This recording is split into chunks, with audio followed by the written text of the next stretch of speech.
மறக்காம சர்ப்ரைஸ் பண்ணுங்க. தேங்க்யூ. நாட்டின் தனித்துவமும் தலை நிமிரும் பொற்காலமும் வாகை சூடும் வரலாறாக மீண்டெழும் தருணத்தை மக்களோடு இணைந்து மக்களில் ஒருவராக மீட்டெடுக்க போகிறார் மக்கள் தலைவர் விஜய். இந்த மகத்தான பயணத்தின் மாபெரும் வரலாற்று கடமையை ஏற்றிருக்கிறது தமிழ்நாட்டின் வெகுஜன மக்கள் இயக்கமான தமிழக வெற்றி கழகம். நம் கழகம் தோன்றிய ஓராண்டில் அனைத்து மக்களின் மனங்களிலும் பேராதரவை நிலைநிறுத்த 2ஆம் ஆண்டை பேராளுமையை பறைசாற்றும் மக்கள் களங்களில் நிலைநாட்டினோம். கழகத்தின் கட்டமைப்பு பாதை 2ஆம் ஆண்டு தொடக்க விழாவில் முழங்க கொள்கை பயணத்திற்கு மீண்டும் ஒரு அச்சாரமிட்டது முதல் பொதுக்குழு கூட்டம். மக்கள் போராட்டங்களுக்கு துணை நின்று செயற்குழுவில் நம் குரல் ஒலிக்க அதுவே நடைமுறையில் நம் கட்சியின் அடையாளமாக மாறியது. காவல் மரணங்களுக்கு நியாயம் கேட்டது முதல் அரசு ஊழியர்கள் தூய்மை பணியாளர்கள் உரிமைக்கு துணை நின்றது என மக்களின் வாக்குரிமைக்கு நீதி கேட்டது வரை உரிமைக்கான களத்தில் எப்போதும் நம் கழகம் நிற்கிறது. இது ரசிகர் கூட்டம் அல்ல, மக்களாட்சி மாற்றத்திற்கான மக்கள் சக்தியாக முன்னிற்கும் ஜனநாயக வீரர்கள் கூட்டம் என்பதை காட்டியது நமது பூத் முகவர்கள் பொதுக்கூட்டம்.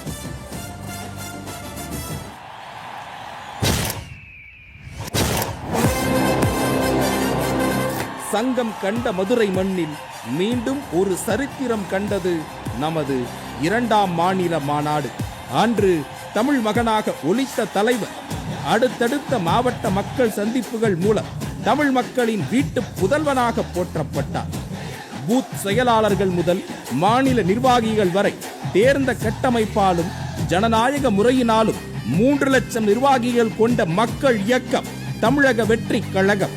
தலைமைக்கு நாங்கள் தொண்டர்கள் அல்ல, எம் தலைவருக்கு நாங்கள் தோழர்கள் என்ற சமத்துவம் மெளிரும் நம் கழகம் மலரவிருக்கும் மக்களாட்சியின் மூலம் ஆதிக்க நிலையினை மாற்றி அமைக்கும்.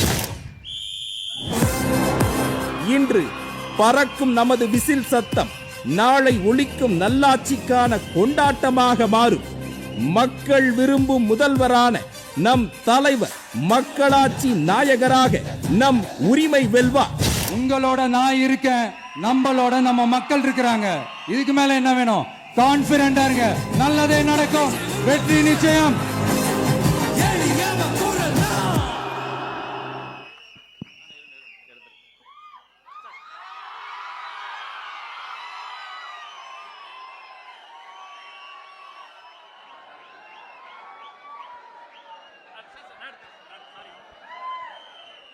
தமிழக வெற்றி கழகத்தின் தலைவர் தர்மத்தாயின் தவ புதல்வர் இதோ தலைமை உரை தருகிறார்.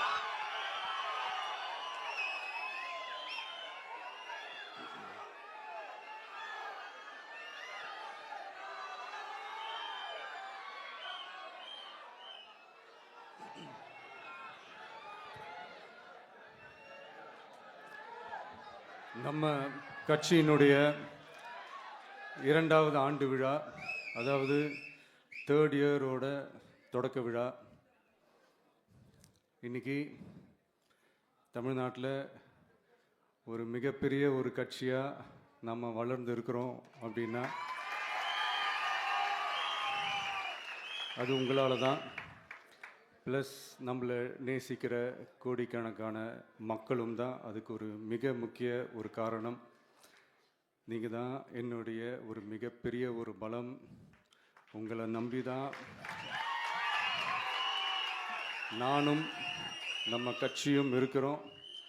இதை நான் சொல்லி தான் உங்களுக்கு தெரியணும்னு அவசியம் இல்லை, இது உங்கள் எல்லாருக்குமே நல்லா தெரியும். அதனால் இன்றைக்கி உங்கள் எல்லாருக்கும், நம்ம கட்சியில் இருக்கிற தோழர்களுக்கும் தொண்டர்களுக்கும், இந்த கட்சியினுடைய ஒரு தலைமை தொண்டனான என்னுடைய வாழ்த்துக்களும் நன்றிகளும்.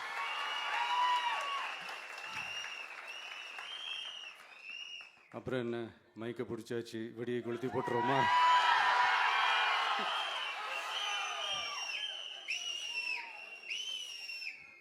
1977 ஜூன் மாதம்னு நினைக்கிறேன். ஜூன் மாதத்தில் புரட்சி தலைவர் எம்ஜிஆர் அவர்கள் ரேடியோவில் ஒரு பேட்டி ஒன்று கொடுத்தாங்க.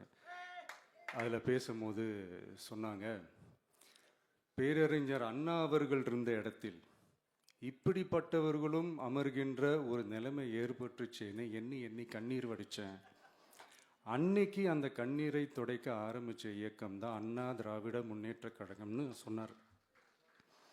அதே மாதிரி 2017க்கு அப்புறம் 2021க்கு அப்புறம் தமிழ்நாட்டுடைய நிலைமையை பற்றி யோசித்து பார்த்த நம்ம தமிழக மக்கள் காமராஜர் அவர்கள் இருந்த இடத்தில், அண்ணா அவர்கள் இருந்த இடத்தில், எம்ஜிஆர் அவர்கள் இருந்த இடத்தில் இப்படிப்பட்டவர்களும் அமர்கின்ற ஒரு நிலைமை ஏற்பட்டுச்சேன்னு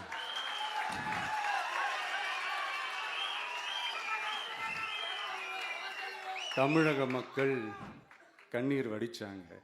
இன்னைக்கு இந்த கண்ணீரை துடைக்க ஆரம்பிச்ச இயக்கம் தான் தமிழக வெற்றிக்கழகம்.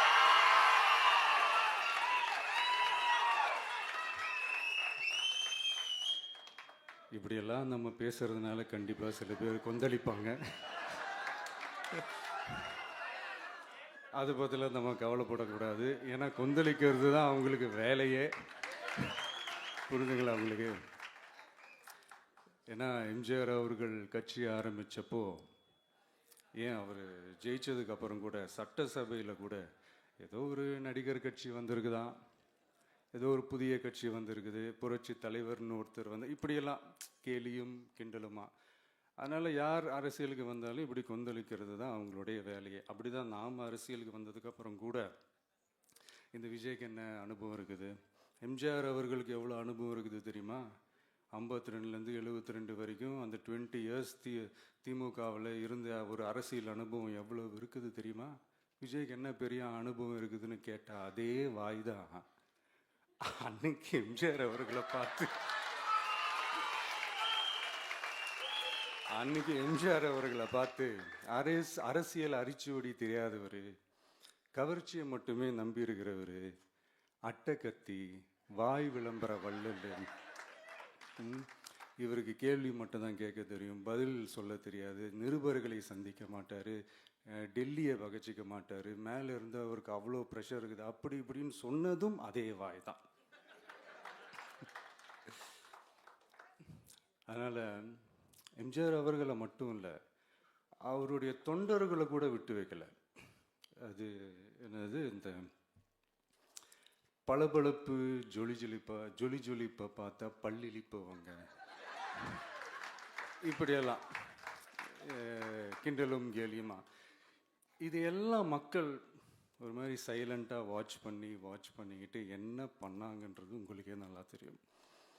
அவர் ஜெயிச்சதுக்கப்புறம் இந்த அரசியலில் பழந்துன்னு கொட்டை போட்ட அனுபவிச்சாலையும் இருப்பாங்கன்னு சொல்லுவாங்கல்ல, அவங்க எல்லாருக்குமே அந்த கோட்டைன்றது ஒரு பகல் கனவாகவே மாறிடுச்சுன்னா பார்த்துங்க.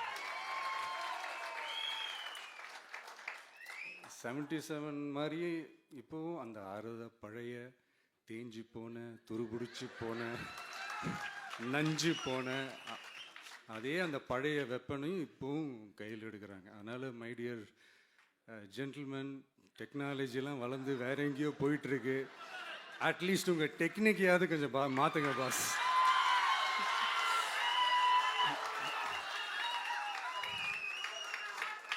காமராஜர் அவர்களையும் விட்டு வைக்கல. அவருக்கு இலக்கியம்னா என்ன தெரியும், அவர் மாபெரும் புலவர், அந்த புலவர் இந்த புலவர்னு அவரை பற்றியும் கிண்டலும் கேலியுமா. அதான் முன்னாடியே சொன்ன மாதிரி யார் எதிர்த்து நின்னாலும் அவங்கள கொந்தளிக்கிறது தான் அவங்களுடைய வேலையே. ஸோ இப்படி அவங்க பண்ணுற தப்பெல்லாம் நம்ம எடுத்து சொன்னால், அவங்க பண்ணுற அட்ராசிட்டியை பற்றி நம்ம எடுத்து சொன்னால், அவங்க பண்ணுற அந்த ஊழலை பற்றி தான் நம்ம எடுத்து சொன்னோம். முக்கியமாக நாம் அதை எடுத்து சொன்னால் 50 வருஷத்துக்கு முன்னாடி இருக்கிற அதே தகர டப்பாவை எடுத்து உருட்ட ஆரம்பிச்சிருவாங்க.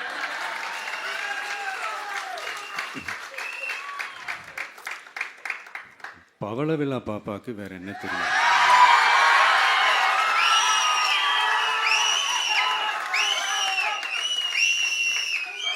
பழைய டப்பாவை உருட்டதானே தெரியும். அதுக்காக நாம் அவங்க பண்ணுற தப்பெல்லாம் சொல்லாமல் வெளியே சொல்லாமல் இருக்க முடியுமா? சொல்லிக்கிட்டே இருப்போம். நம்மளை தவிர யார் அவங்கள ஏற்று நின்று கேள்வி கேட்கறது? யாருக்கு அந்த தில் இருக்குது?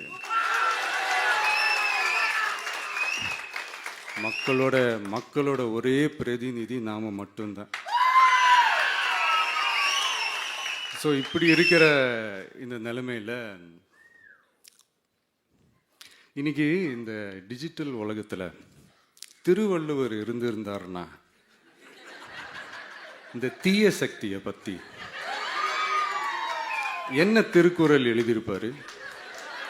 ஒரு கற்பனையா, அநீதி, அராஜகம், தில்லுமுள்ளு இவையெல்லாம் திமுக முதற்றே உலகு.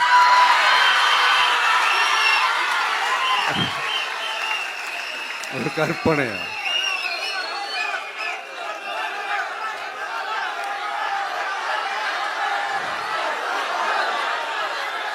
அநீதி, அராஜகம், தில்லுமுள்ளு இவையெல்லாம் திமுக முதற்றே உலகு.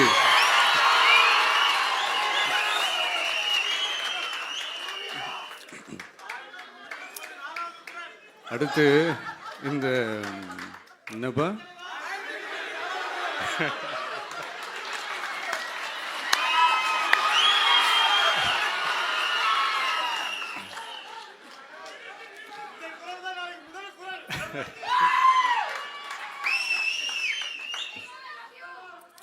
அடுத்து இந்த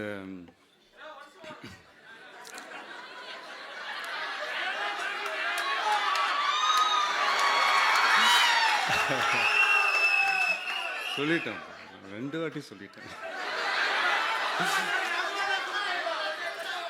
அநீதி, அராஜகம், தில்லுமுள்ளு இவை எல்லாம் திமுக முதற்றே உலகு.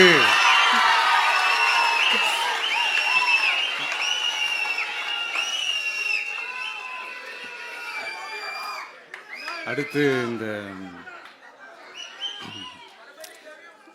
இந்த மும்முனை போட்டி, 4 முனை போட்டி அப்படிலாம் சொல்கிறாங்களே, சரி அவங்கள பொறுத்த வரைக்கும் அப்படியே இருக்கட்டும். அதில் மாபெரும் மக்கள் சக்தியாக நம்ம அணி ஒரு பக்கம், அடுத்து திமுக தலைமையில் மற்ற கூட்டணி கட்சிகள் ஒரு பக்கம், அடுத்து பாஜக தலைமையில் மற்றும் பலர்.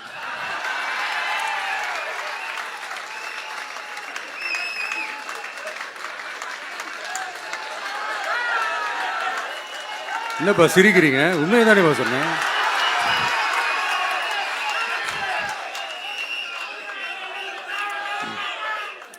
ஸோ இப்படி எத்தனை சக்திகள், எத்தனை பேர் வந்தாலும் திமுகவை வீழ்த்துறதுக்கு மாபெரும் மக்கள் சக்தியான நம்மளால் மட்டும்தான் முடியும். நம்ம டிவிகேவால் மட்டும்தான் முடியும்.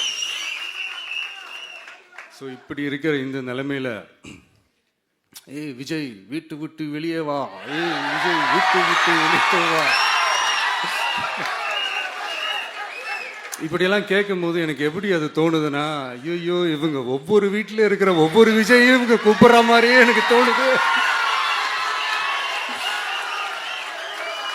அப்படிதான் எனக்கு தோணுது. அதனால பொறுங்க பாஸ், வருவாங்க, முறையா வருவாங்க. ஓட்டு போடுற அன்னைக்கு ஓட்டர் ஐடியை கையில் எடுத்துக்கிட்டு ஒவ்வொரு வீட்டில் இருக்கிற ஒவ்வொரு விஜயும்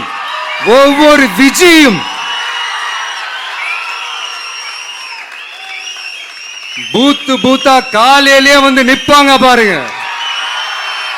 அன்னைக்கு தெரியும் பாருங்க, ஏண்டா இந்த விஜய கூப்பிட்டோம்னு.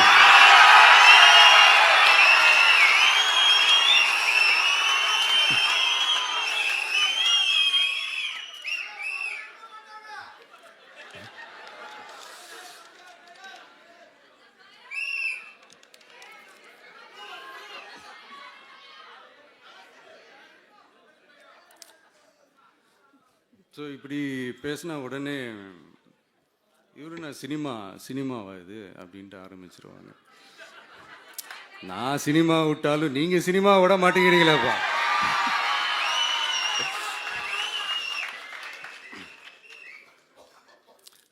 அப்புறம் இன்னொரு ரீசெண்டாக அந்த ஒரு விஷயம் போயிட்டு இருக்குல்ல, இந்த கருத்து கணிப்பு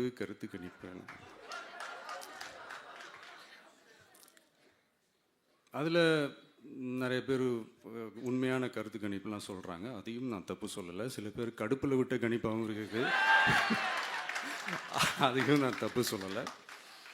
இந்த கடுப்பில் விட்ட கணிப்பாளர்களுக்கு நான் சொல்லிக்கிறது என்னென்னா, ஒவ்வொரு ஊராக தெருவாக வீடு வீடாக போய் நீங்கள் அந்த கருத்து கணிப்பு எடுத்து பாருங்கள். ஒவ்வொரு வீட்லேயும் டிவிக்கு இருக்கிறத நீங்கள் பார்ப்பீங்க.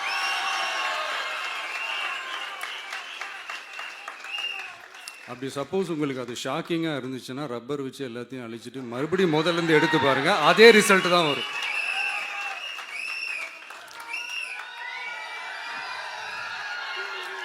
இது என்னப்பா லாஜிக்கு, அது எப்படி எல்லார் வீட்லேயும் டிவிக்கு இருக்கும் அப்படின்னு நீங்கள் கேட்டிங்கன்னா, ஒரு சின்ன சாம்பிளுக்கு ஒரு சின்ன டெஸ்ட் ஒன்று பண்ணி பாருங்களேன். நம்ம சிஎம் சார் இருக்காங்கள்ல, ஸ்டாலின் சார், ஒரு 2 இயர்ஸ் பேக் இருக்கும்னு நினைக்கிறேன். ஒரு மேடையில் பேசும்போது சொன்னாங்க, இந்த மாதிரி என்னோட கட்சிக்கு அவங்களுடைய கட்சிக்காரங்க சில பேர் பண்ணுற அட்ராசிட்டி, ஒரு சில மந்திரிகள் பண்ணுற சில அட்ராசிட்டிஸ்லாம் பார்த்து ராத்திரியில் எனக்கு தூக்கமே வரமாட்டேங்குது அப்படின்னு ஒரு 2 இயர்ஸ் பேக் இருக்கும்னு அந்த வீடியோ கூட இருக்குது. அப்படி இருக்கிற அவர் என்னைக்காவது ஒரு நாள் அசந்து தூங்குவார்ல, அப்போ அவர்கிட்ட போய், சார் சார்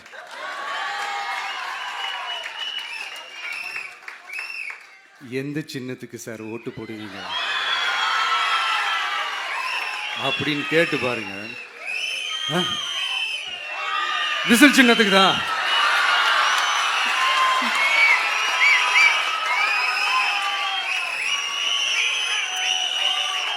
தூக்கத்தில் இப்படி டப்புன்னு எழுப்பி கேட்டால் டப்புன்னு உண்மையை போட்டு உடைச்சிருவாங்க. அதுக்கு சொன்ன அப்படி இருக்கிற இந்த நிலைமையில டிவிக்கே வந்து சிட்டியில் தான் இருக்குது, டவுனில் தான் இருக்குது, வில்லேஜ் சைட்லலாம் இல்லை அப்படின்னு சொல்கிறவங்களுக்கு இந்த மாதிரி சில டெஸ்ட் எல்லாம் பண்ணி பாருங்க, தெரியும்.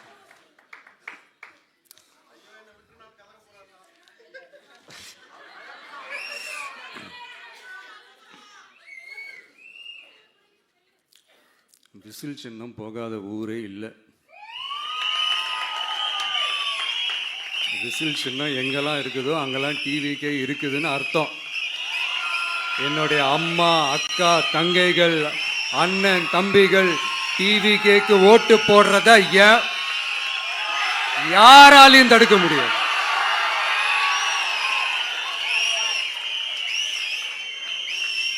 ரத்த சொந்தமா நம்மள நினைக்கிற நம்மளோட வகையராக்களை எந்த கட்சியாலையும் எவ்வளவு விலை கொடுத்தாலும் வாங்கவே முடியாது.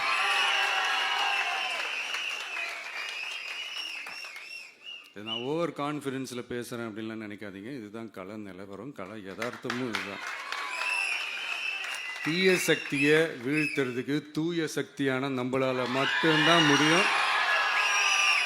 இந்த 2026 சட்டமன்ற தேர்தலில் டிவிக்கே தான் மக்களோட ஒரே ஆப்ஷன். Otherwise no diversion.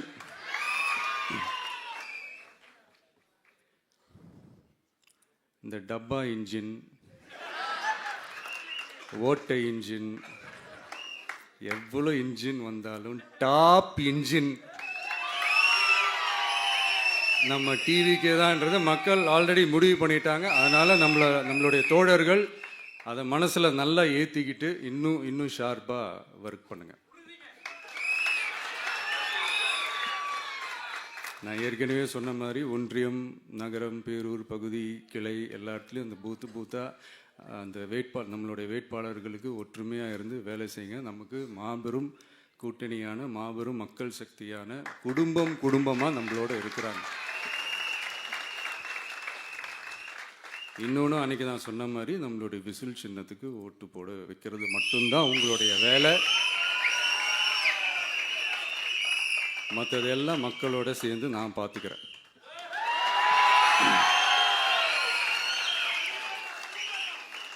தமிழ்நாட்டோட அரசியலில் தி விசில் ப்ளோயர் இஸ் டிவிகே.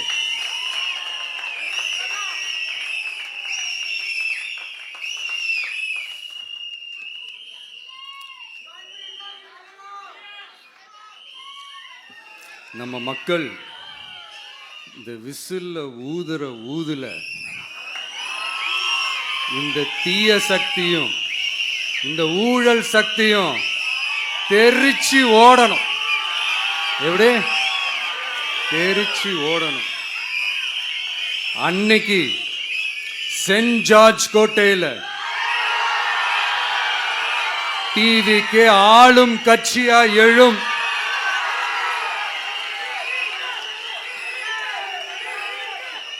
உங்களோட நான் இருக்கேன், நம்மளோட நம்ம மக்கள் இருக்கிறாங்க. இதுக்கு மேல என்ன வேணும்?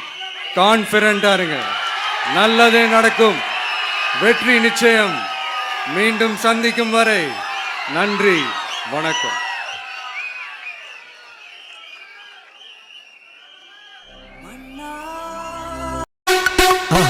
மறக்காம சர்ப்ரைஸ் பண்ணுங்க. தேங்க்யூ.